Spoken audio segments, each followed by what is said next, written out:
Welcome to KDIGO Conversations in Nephrology. This episode, titled Screening and Early Detection, Patient and Clinician Perspectives, is provided by KDIGO and supported by Vertex. Here's your host, Dr. Kirk Campbell. Hello, and welcome to KDIGO Conversations in Nephrology. I'm Dr. Kirk Campbell, Chief of the Renal Division at the University of Pennsylvania. Joining me to discuss APOL1 screening and early detection are two incredibly knowledgeable guests. We'll have the patient and clinician perspectives from Mr. Joshua Albright and Dr. Titilayo Ilori. Joshua Albright is a kidney health advocate, international public speaker, and student at Georgia State University who's living with APOL1 kidney disease. He's an advocate for NephCure Kidney International and brand ambassador for the American Kidney Fund. Josh has received numerous awards for his impact on kidney health. Dr. Ilori is an assistant professor of medicine, nephrologist, and clinical researcher at Boston Medical Center at Boston University. She's focused on the epidemiology and modifiers of APOL1 kidney disease and the care of patients with APOL1 kidney disease. Welcome to you both. Thank you very much, Kirk. Thank you, Kirk, for introducing me. Appreciate you guys for having us. Great. So let's begin our discussion with the general awareness around this significant public health issue. What should patients, families, and the wider community know about APOL1 kidney disease? Josh, let's start with you. I think first thing to mention is that I feel like it's just something that not a lot of people even understand what APOL1 is. Before I was diagnosed, I was not familiar with it at all. No one in my entire family was also familiar with the term as well, or even be exposed to the information of how so many African-American people or people with West African descent are susceptible to contracting APOL1 or having the genetic variation. And I think it answers a lot of questions that we see in the disparities with kidney disease issues, but it's just not a lot of information for people to understand as to why sometimes these kidney diseases and these health issues are more prominent in our communities. And I think just more common conversations should be normalized so that there's more information and understanding between people who are more likely to diagnose APOL1 kidney disease. Yeah, great perspective. And Dr. Ilori? Thanks for that question, Kirk. So a paper by one of our colleagues, Dr. Mukherjee, really encapsulates the answer. And here, community members were interviewed about APOL1. And the title of the paper is really the answer to your question. They said, why are you just now telling us about this? And that reaction really captures what I've seen clinically in my research and in community engagement, discussing with patients and with community members. Their response is often the same. Why don't people affected know about this disease? Why are we not talking about this at family dinners, at Thanksgiving, and in everyday conversation? Why isn't this being passed down from matriarchs and patriarchs of our families? People want to know, how do I get APOL1 disease? How can I pass it on to my offspring? How can I be tested? And what can I do if I have this disease? Yeah, thanks so much for that. So we know that access to testing is quite variable around the world. Dr. Ilori, what is the overall availability for testing in low resource and high resource settings? So when it comes to APOL1 testing, access really depends on where you are. In high resource setting, testing has become more available, but it's still not routine. It often depends on whether your doctor knows about it, whether your hospital offers it, or if your insurance will cover it.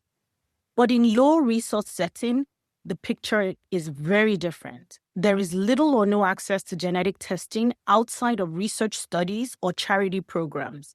And even though the burden of disease is high in these communities, so many people do not have access to testing. And this is why testing matters, because the people most at risk may never have the opportunity to be tested. We need to think of not just making testing available, or making sure that the right support and follow-up care is in place so that the results are meaningful and fair. If you're just tuning in, you're listening to the KDIGO podcast on APOL1 screening and early detection, patient and clinician perspectives. I'm Dr. Kirk Campbell, and I'm speaking with Dr. Titi Ilori and Mr. Joshua Albright. So who needs to be tested, and what is the optimal time for testing? Dr. Ilori. So there's no gold standard for who should be tested for APOL1 kidney disease, but there's always a suggestion for testing. And interestingly, we really do need to consider pros and cons of testing. I think one big challenge is that Right now, testing may not have any clear, actionable management steps. And therein lies the big challenge of testing. And so, although there's insufficient evidence for testing at the population level, testing has been associated with greater blood pressure reduction, increased screening for kidney disease, and self-reported behavior changes. We may want to consider testing in the following scenarios as clinician. 1, where counseling is available. 2, when the suspected risk of APOL1 variants in an individual with kidney disease. If it's a potential living donor, if it's a person with relatives with APOL1 high risk, if where chronic kidney disease care and screening are available, where testing may be able to alleviate anxiety and help in reproduction decision-making, and in at-risk populations, individuals of African ancestry or in a highly admixed population. And finally, of course, if there's no harm in testing the individual. Thanks, Dr. Ilori. Can you also comment on using APOL1 testing for precision-based care delivery and risk stratification? That's a fantastic question, Kirk. APOL1 testing is emerging as a powerful tool for personalized kidney care, especially in people of recent African ancestry who carry 2 copies of the high-risk variant. It helps identify those at greater risk for rapidly progressive non-diabetic kidney disease and will allow for more tailored monitoring, treatment, and counseling. In precision medicine, knowing a patient's APOL1 status can help us refine prognosis, guide earlier interventions, and inform decisions around kidney transplantation. For donors, APOL1 genotype can predict graft outcomes. It can help optimize donor selection and post-transplant management.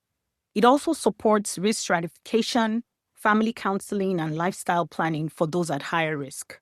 That said, testing isn't yet routine. The challenges include limited clinician awareness, variable availability, and the need for genetic counseling to help patients interpret results. We know there are lots of emerging treatments targeting APOL1 function, and these highlight the growing potential for genotype-driven care. In short, testing is important. It holds great promise for delivering personalized, risk-informed kidney care, but it's got to be paired with counseling, with thoughtful implementation, and with equitable access. Yeah, that's great. Let's talk a bit about the psychological impact of genetic testing and what's needed for holistic care of patients with APOL1 kidney disease. Josh, can you tell us a little bit about your experience getting tested? What concerns did you initially have about getting the APOL1 genetic test? So for me personally, it was actually no concerns jumping into being APOL1 tested because being genetic testing actually opened up the opportunity for me to be placed in a clinical trial. So there was a lot of opinions from both sides when I sat down with my family about, maybe the pros and cons from potentially being in a clinical trial. But with genetic testing, I think it was necessary for me to move forward to weigh my options with my treatment and with my care. When I first heard about APOL1 and got tested, my initial reaction was, the shock and the fear. I live in a household with 7 other people. We're a family of 8. So it was just a lot of questions running through my mind about my future, my family, my life goals. I just remember wondering, how would this affect my opportunities? How would this affect my life? Will it limit me in a certain way? Will it limit my family in a certain way? And for me and so many other patients, it wasn't just a medical thing. It's also very mental. It kind of weighs on you heavily, emotionally. The sense of security that you kind of have may shift because you have this thought now that's placed on you that you have to worry about. And me being diagnosed at just turning 18 years old, it was just an extreme adjustment. Days where the anxiety was very unknown. It was just tough. Just kind of placing that new stigma on yourself and your family, knowing that you could be at an increased risk for something like FSGS or another kidney disease. Thanks so much for that, Josh. And what support did you get when the results were provided, just in terms of family genetic counseling? Was there a detailed explanation of what the results meant for you and your treatment options? For me, I think what made the difference was my support system. My family obviously was there, but as well as my doctor and the care team. We took time to explain things, go step by step in a way that I can understand it. As an 18-year-old being recently diagnosed, it's probably tough to understand all what's going on, but they did a great job at just explaining it to me and being there for me. And like I said, I was able to be placed in a clinical trial, and just the layer of support that I was able to get, not only mentally, but physically, just checking on me and explaining each step to me, giving me the reassurance. And I felt like I was contributing to something that could potentially help myself, maybe help my family or help others in the future, just for more research on APOL1. Yeah, no, thanks so much. And Dr. Ilori, can you share your perspective? So I think, as Josh has really told us today, there is a psychological impact of getting genetic testing, and this is real for patients and their families. Many people worry about discrimination. If someone carries a risk variant, that could limit their chances of getting a kidney transplant. Especially for individuals of African ancestry, there's this real concern about equity and fairness. And that's why the decision around testing has to be guided by both evidence and equity. Another fear people raise is about insurance.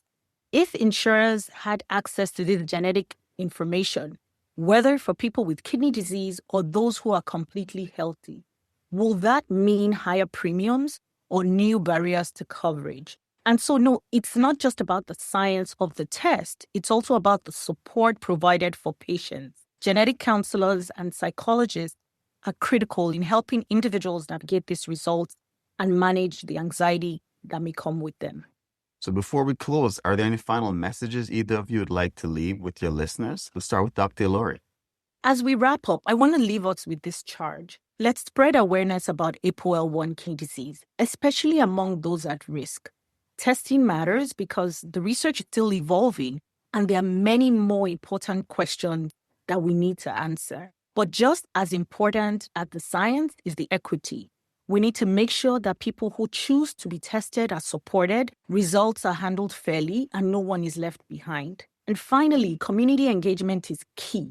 We need participation in clinical trials and studies, and just as important, we need to share those results back with the community most impacted. This is how we build trust, advance knowledge, and make a difference together.